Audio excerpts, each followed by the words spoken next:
Wow, we suddenly got a very surprising Eagle out Sunday versus the Chiefs. AJ Brown, he said what we've all been thinking this entire week heading into the Super Bowl rematch. And Cam Jurgens, he's back, but could Dallas Goedert be following in his footsteps sooner than expected? I'm Thomas Mott. This is the Thomas Mott Show.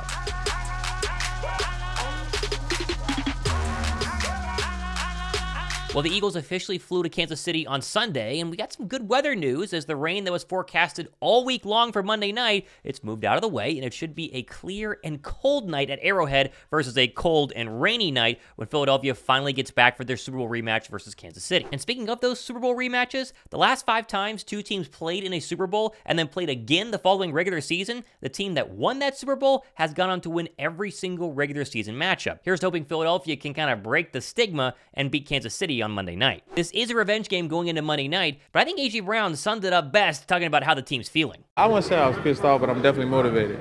You know, it's definitely, I could say that loss buried deep in my soul.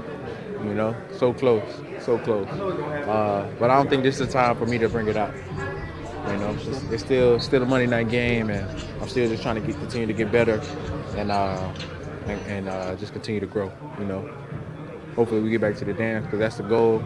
You know, I think that'll be the time. But I'm definitely working for that opportunity again. Now, we warned you all week long that Cam Jurgens would be activated for this game, and sure enough, he was yesterday, the Eagles making that official, along with Bradley Roby, who's finally going to go ahead and play for the first time in a very long time, and Grant Calcaterra as well. And with Cam Jurgens being back, myself and a lot of other Eagle fans are expecting that rushing attack to finally look a lot more like it was week 1, week 2, week 3, versus it's been the past couple of weeks. And offensive coordinator Brian Johnson, he was asked about Jurgens' return. Here's what he said. It was always great anytime you get guys back and get guys healthy. Cam was doing a fantastic job for us before he got hurt. So it's definitely nice to have him back in the fold. Now, the only Eagle who practiced a little bit this week but is not going to go ahead and play is safety Justin Evans. He was limited and now officially ruled out with that continued knee injury. Probably one more week for him until he's back and ready to play for Philadelphia. But we did get a solid update on Dallas Goedert, who officially is out for this game because of the broken forearm. But Nick Sirianni seems to think that Dallas Goedert could be back before the end of this 4-game stretch. That's before the Cowboys game. And that, of course, is why he was not placed on injured reserve. Now, Goedert's already been attacking rehab and looks like he's had some solid movement, already come back to that broken forearm. Again, it was a minor fracture, not necessarily anything crazy, but thumbs up if Dallas Goedert can come back before the next 4 weeks, because a lot of us thought it was going to be 4, 5, 6 weeks long, and now it looks like, if things go correctly, it'll be a lot shorter. Now, one interesting addition to the Eagles injury report that happened just Sunday afternoon was Derek Barnett being downgraded from active to officially being out for personal reasons. This, of course, comes a week after Barnett was a healthy scratch and basically didn't play at all versus the Dallas Cowboys. I think Outside D.A. Bird summed it up best when he tweeted, quote, "I hope Derek Barnett is okay, but my guess is he was likely going to be a healthy and active once again." Same here. I mean, I hope everything's okay. I hope there's no, off-the-field issue happening right now or some sort of undisclosed injury. But I do think this is a great opportunity to continue to get Nolan Smith reps. Smith's been kind of up and down, had a nice game against the Miami Dolphins, but hasn't done much since. But I think this is a very good learning opportunity for him in year 1 to maybe not become a superstar overnight, but the more reps, the more learning, the more on-the-field experience he gets, the better he's going to be down the line.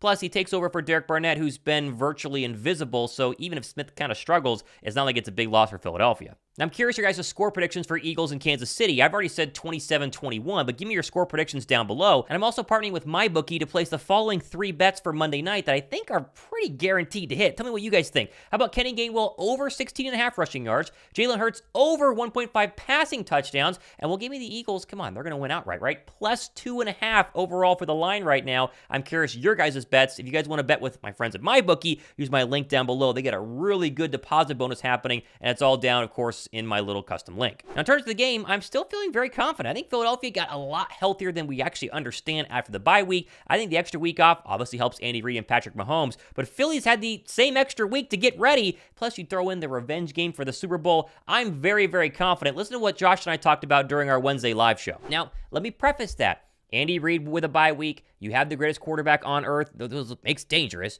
But name a receiver, right? Are you afraid of Sky Moore? Are you afraid of Kadarius Toney, who's been non-existent? I know he's been on my fantasy bench all year long. Are you afraid of Isaiah Pacheco, who runs hard, but is he scary? No, they're not as good as they were last year. And as long as the Eagle offense moves the football on a very good and highly improved Chiefs defense, then Philadelphia should win this game. I feel more confident about the Chiefs at Arrowhead than I do Philadelphia at home versus the 49ers right now. I really do. If I had to pick the loss, I would say the Niners versus the Kansas City Chiefs, and we're on the road versus being at home. If I had to with pick. the way the teams are playing, I'm probably with you because again, we talked about it too. I mean, you also have the extra, personal motivation. Jordan Mailata saying he still hasn't gotten over the Super Bowl. He hasn't watched any of the film besides the corrections.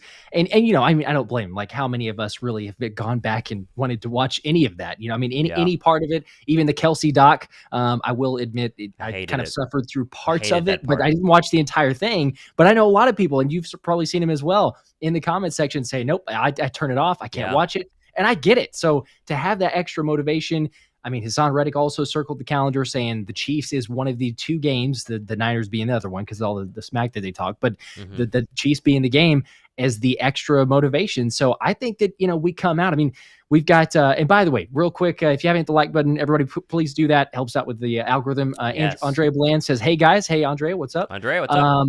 That leads into, though, the question, talking about the motivated coming out strong. So there's a Mushu Dragon says, my fear is that we come out flat after the bye. And he says that's happened in the past. But DeShiro says, I doubt we come out flat. Sirianni is a motivator. Now, you talked about Sirianni calling Andy Reid in the past and kind of getting some tips from him how to handle the bye. And we've seen Sirianni be really good coming out of the bye. But is there any concern? Like, I don't think I have any. But do you have any concern at all of this team coming out flat from the bye?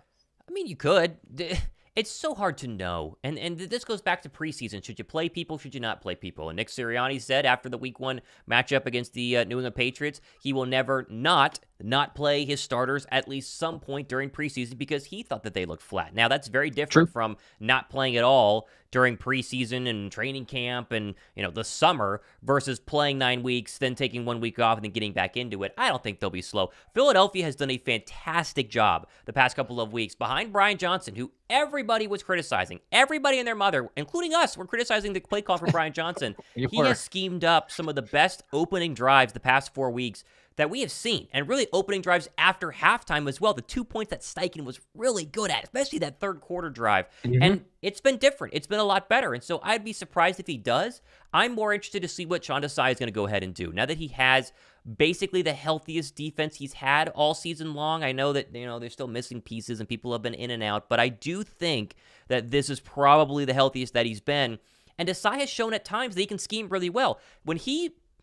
Whatever he did against the Miami Dolphins, whatever he saw against the Miami Dolphins was his best week. That was a absolute defensive clinic. That is a very scary offense. Now, it's a scary offense that does struggle at times, and they kind of seem to be a little fool's goldy, but that was the best offensive test you've had besides Dallas, and they looked great against the Miami Dolphins. And they looked good against the Cowboys for portions, not the full 4 quarters that it was Miami. I'm more interested in the size start versus the offensive start. I think the offense is going to be just fine. I agree. Yeah. I don't think you're going to see too many of the trip ups. And to your point, I mean, the Eagles offense is number 1 in the NFL on the opening drive. If you look at the yardage wise gained, it is number 1 in the NFL. So to your point, I mean, the scripted, and as most people probably know, I mean, the first drive is scripted. It's completely scripted. You know what you're going to try to run, what you're going to try to do move down the field. So kudos to Brian Johnson and Jalen Hurts and all the offense to say, here's what we're doing. Here's game plan to start out the game. Let's move down the field so they can get the ball moving. They're starting to be better in the red zone. That's a great news, because early on, I know the panic is like, oh my gosh, this red zone offense. And I would still hold to, I think we all would still hold to, the play calling was not great, but Brian Johnson, give him a little time. He's figured it out. It's been a little bit better. So I agree on that side. But yeah, with Desai, it's like we keep on talking about it. I feel like he makes really good adjustments, and we've seen that a number of times, especially you go into halftime, and we can look at, the Washington game, we look at the Rams game, we can look at the Vikings game. I mean, there's other instances where it's like, okay, are we going to stop anything? Are we going to change anything to try to negate a little bit of the middle of the field, or if they're doing screen passes or whatever they're doing with checkdowns? And we see a little bit of an improvement, or maybe even a lot in certain cases. But the only game, like you're talking about there, that I would agree of saying, okay, for just about the entirety, or maybe even the entirety, if you want to say, was the Miami game. Sure, you're going to give up some points. It's a great offense. But other than that, it seems to be we start out on the defensive side of the ball like, all right, well, they're just going to continue to move down the field. There's not going to be as much doing until you get into the second half. And again, kudos to Desai for making those adjustments. I wouldn't be surprised, honestly, if we see very similar because I mean, we know Andy Reid, you give him a bye week to prep and plan. Right. Like, I'm going to be surprised, honestly, if we get into, close to halftime, we're like, wow, he decides kind of shut down the Chiefs offense. Like, if the Chiefs are going to score, I feel like it's going to be the first half before then Desai goes, okay, hang on, we need to change some things at halftime.